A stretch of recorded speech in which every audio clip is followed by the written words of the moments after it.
third and final hour of this December 15th, 2005 Thursday edition. You know, I got a surprise, I don't know, 6, 8 months ago, a year ago, I don't remember now, Dean, when Dean Haglund, who I'd watched on the X-Files and who I'd also seen on the Lone Gunman, and I talked about that particular pilot episode quite a bit because it's almost exact parallels with 9/11, when Dean Haglund gave me a call and said, hey, I'm in town. Right. Well, Al, it's great to see you again, by the way. Yeah, good to see you. Yeah, for those who don't know, I was an actor on the X-Files for 9 seasons, 10 years, plus our own spin-off, The Lone Gunman. I'm the one that looked like Garth from Wayne's World. Thank you very much for everyone who sent the buttons. Yeah, I had the long blonde hair and the horn rim glasses and the rock T-shirts with the Ramones and all that sort of thing.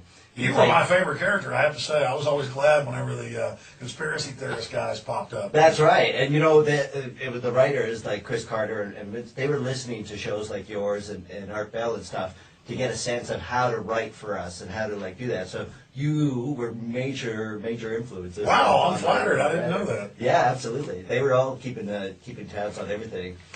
Which made the show so relevant back then. But I like that attention. It's better than attention from Dime Court. Yeah, exactly.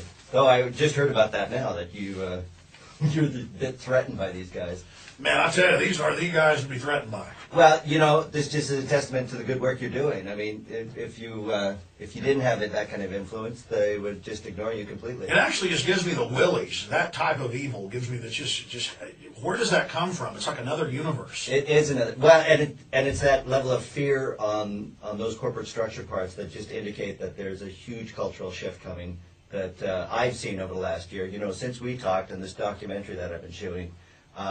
What I've found is that there is something larger going on that is phenomenal. That will, as you said, you know, left, right's an illusion and all that.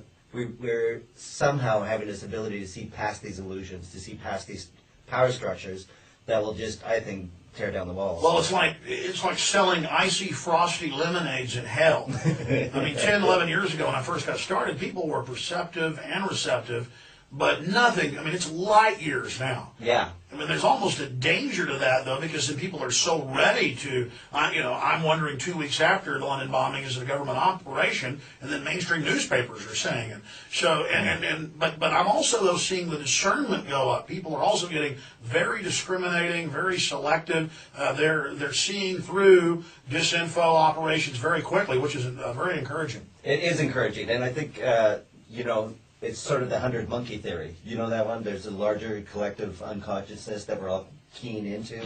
And once that happens, then, you know, they can make all the threats they want. They can do all the sort of power grabs and pass all this legislation that turns it into a police state.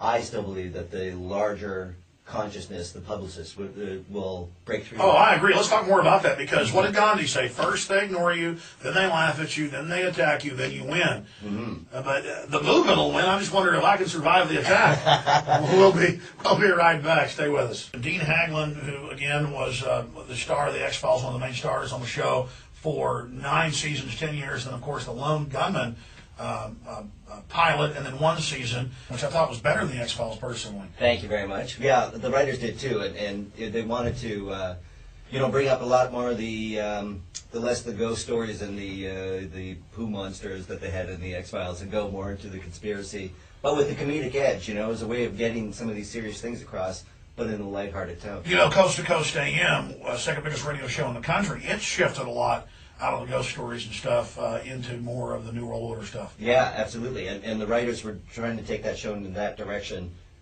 in an entertaining fashion, a way of bringing these ideas into the public forum. Is that because that's what the fans and the public wanted, or is that because that's what you guys wanted? I think it was a combination. You know, the popularity of the Gunman had a large conspiracy contingent to it, and so they were going after that fan base and less from the shippers and the, you know, who loved Mulder and who loves Scully kind of thing. Your pilot episode, tell us about that plot. Yeah, absolutely. This was a pilot episode for the Lone Gunman, where the basic plot was the gunman had to stop a plane from flying into the World Trade Center 8 months before it actually happened. So when we got the script, it said, you know, plane, World Trade Center. They filmed an entire airplane. They had a green matte screen, so they put the put the shot of the New York skyline in with the plane flying directly at it, and just seconds before we get computer control, we get it back to the pilots, and the pilots can pull the plane up and avoid hitting the World Trade Center. And part of that plot was that, as it said in the script, that this was to start an international war on terror. That this was, the Cold War's over, and that for the arms race to continue and keep the economy going, that they would start an international war on terror by flying the plane into the World Trade Center. In fact, I want to play that clip from the Lone Gunman right now. Go ahead and roll that clip where they're describing why this terrorist event is going to take place. You have kind of the boss of the conspiracy theorist talking to his father who's in the government. Right. And so they're talking. Go ahead and roll that. We know it's a war game scenario, that it has to do with airline counterterrorism. Why is that important enough to kill for? Because it's no longer a game. If some terrorist group wants to act out this scenario, why target you for assassination? Depends on who your terrorists are. The men who conceived of it in the first place. You're saying our government plans to commit a terrorist act against a domestic airline? There you go. Indicting the entire government as usual.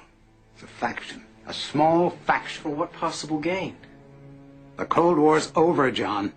But with no clear enemy to stockpile against, the arms market's flat. But bring down a fully loaded 727 into the middle of New York City, and you'll find a dozen tin-pot dictators all over the world just clamoring to take responsibility and begging to be smart-bombed. I can't believe it. This is about increasing arms sales. Mm-hmm. When? Tonight? How are you going to stop them? I think it is what it is. And then now we cut to the plane. Right. Modem protocols. Remote access. Somebody on the ground flying the plane. You break in and save the people. That's right. We need to know our flight plan. I'm mapping the data now.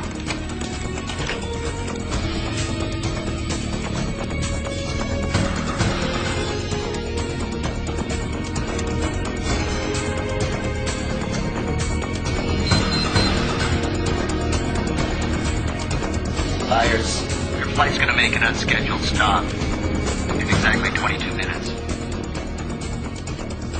Corner of Liberty and Washington. Lower Manhattan. World Trade Center. I'm going to crash the plane into the World Trade Center. I'll tell the All right. Now, we shot that in March of 2000. So that script was written probably around January, February 2000. And then that aired, that would have been September, I think, or maybe even January 2001, because it was a mid-season replacement. And then September 2001 had happened. And I didn't even put it together. It was the writers who actually called me in the afternoon going, "Are you watching this?" And I'm going, "Well, why are the writers from the X-Files calling me?" You've been fixing your sink, right? Yeah, exactly. You remember that? Yeah, I got my sink went. I was at Home Depot. I had like other issues than watching the TV all day, and then suddenly it all gelled together all at once. That's kind of good that we're so unplugged from mainstream media that you didn't even know it was happening. And Well, I heard about it. I knew it like right when it happened. Well, sure, no, so they called you, but you hadn't gotten all the details. I understand. Yeah, it was really amazing, and it was a great day to go to Home Depot that day. By the way, I should point that out. Nobody was there. Nobody was there, and everybody was really helpful. So Chris Carter called you up. Yeah, it's actually Vince Gilligan who called me up and said he was watching that, because Vince was he was the real spearhead for getting the gunman to the air. Chris Carter and everybody were involved in writing it, but they were also involved with trying to save season 8 of the X-Files and bring that show to a close somehow. So the focus was split. The writers were writing Lone Gunman episodes and writing X-Files episodes at the same time. I actually saw news articles where Ashcroft went to Hollywood after 9/11 and said, "No more bad stories on us. We want you to work with us." And then I remember hearing that in a news article that Fox didn't like the Gunman because it was anti-government. And then I remember seeing that you guys had gotten good ratings and it was a very popular series. Why cancel a winner? Yeah, well, there's a series of reasons, including I wrote a comic book called Why the Lone Gunman Was Canceled, because it's such an involved story that involves not just, bad ratings. I'll get off the air. The ratings were good. The show was fairly, inexpensive. We were shooting up in Vancouver, so it wasn't about cost. Chris Carter and Fox at this point started having a bad relationship, so that may have played into it.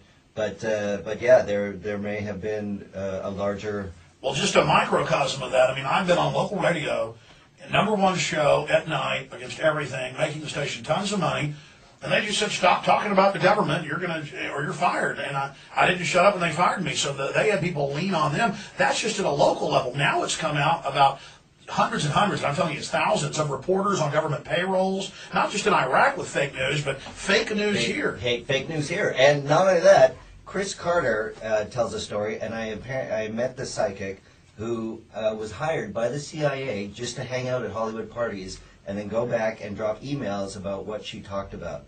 And this was the CIA keeping tabs on producers and writers of Hollywood movies, because that's the... Because a psychic with them's like they're psychologists. These people spill their guts. They spill their guts. And and said, "Hey, I'm in town." Right. Well, Al, it's great to see you again, by the way. Yeah, good to see you. Yeah, for those who don't know, I was an actor on The X-Files for 9 seasons, 10 years, plus our own spin-off, The Lone Gunmen.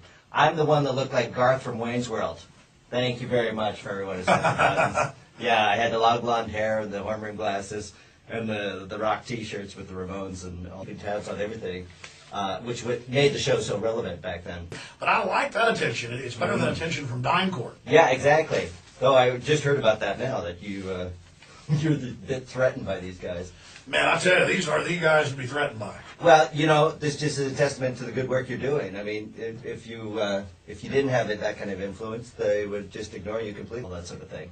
You were my favorite character, I have to say. I was always glad whenever the conspiracy theorist guys popped up. That's right. And, you know, it was the writers like Chris Carter, and they were listening to shows like yours and Art Bell and stuff to get a sense of how to write for us and how to, like, do that. So you were major influences. Wow, I'm flattered. I didn't know that. Yeah, absolutely. They were all keeping the third and final hour of this December 15th, 2005 Thursday edition.